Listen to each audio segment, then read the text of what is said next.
नमस्कार दोस्तों, मैं आज आपको एक नन्ही चिड़िया की कहानी सुनाने वाली हूँ। अगर आपको यह वीडियो अच्छी लगे तो हमारे चैनल को सब्सक्राइब कर हमारी वीडियो को लाइक करके हमें सपोर्ट ज़रूर कीजिएगा। चलिए इस वीडियो को स्टार्ट करते हैं।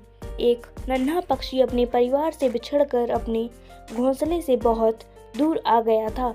उस नन्हे पक्षी को अभी उड़ान भरना अच्छे से नहीं आता था। उसने उड़ना सीखना अभी शुरू ही किया था। उधर नन्हे पक्षी के परिवार वाले बहुत परेशान थे और उसके आने की राह देख रहे थे। इधर नन्हा पक्षी भी समझ नहीं पा रहा था कि वो अपने घोंसले तक कैसे पहुँचे। वह उड़ान भरने की काफ़ी कोशिश कर रहा था, पर बार बार कुछ ऊपर उठकर गिर जाता। कुछ दूर से एक अनजान पक्षी अपने मित्र के साथ ये सब दृश्य बड़े गौर से देख रहा था।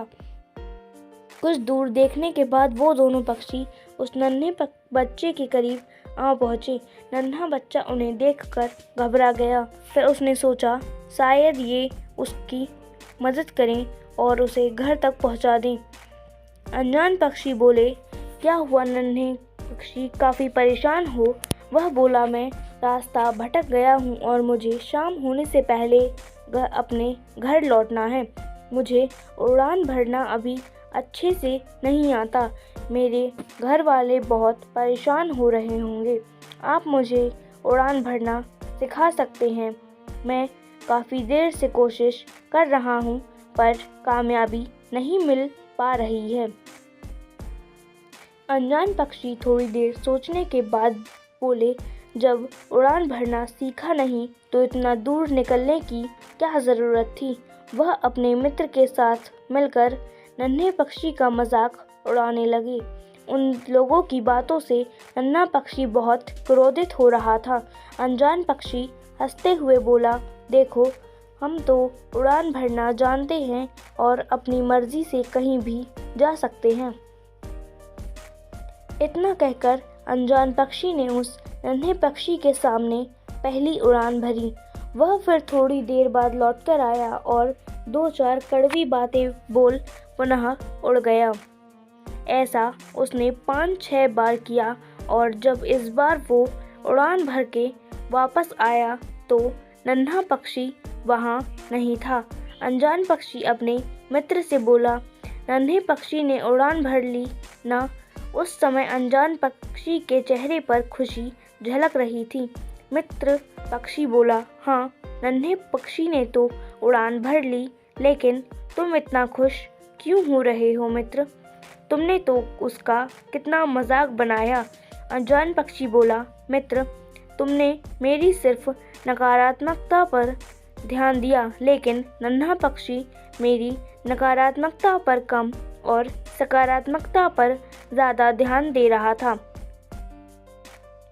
इसका मतलब यह है कि उसने मेरे मजाक को अनदेखा करते हुए मेरी उड़ान भरने वाली चाल पर ज़्यादा ध्यान दिया और वह उड़ान भरने में सफल हुआ। मित्र पक्षी बोला, जब तुम्हें उसे उड़ान भरना सिखाना ही था तो उसका मजाक बनाकर क्यों सिखाया? अनजान पक्षी बोला, मित्र, नन्हा पक्षी अपने जीवन की पहली बड़ी उड़ान भर रहा था और मैं उसके लिए एक अजनबी था। अगर मैं उसको सीधे तरीके से उड़ना सिखाता तो वह पूरी ज़िंदगी मेरे उपकार के नीचे दबा रहता और आगे भी शायद ज़्यादा कोशिश खुद से नहीं करता। मैंने उस पक्षी के अंदर छिपी लगन देखी थी। जब मैंने उसको कोशिश करते हुए देखा तभी समझ गया था इसे बस थोड़ी सी दिशा देने की ज़रूरत है, और जो मैंने अनजाने में उसे दी और वो अपने मंजिल को पाने में कामयाब हुआ। अब वो पूरी ज़िंदगी खुद से कोशिश करेगा और दूसरों से कम मदद मांगेगा। इसी के साथ उसके अंदर आत्मविश्वास भी ज़्यादा बढ़ेगा।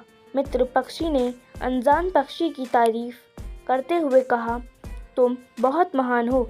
जिस तरह से तुमने उस नन्हे पक्षी की मदद की है वही सच्ची मदद है। इस कहानी से हमें यह शिक्षा मिलती है सच्ची मदद वही है जो मदद पाने वाले को यह महसूस ना होने दे कि उसकी मदद की गई है। बहुत बार लोग मदद तो करते हैं पर उसका ढिंढोरा पीटने से नहीं चूकते। ऐसी मदद किस काम की। पक्षियों की यह कहानी हम इंसानों के लिए भी एक सीख है कि हम लोगों की मदद तो करें पर उसे जताएं नहीं। दोस्तों, अगर हमारी कहानी आपको अच्छी लगी हो तो मेरे चैनल को सपोर्ट ज़रूर करें।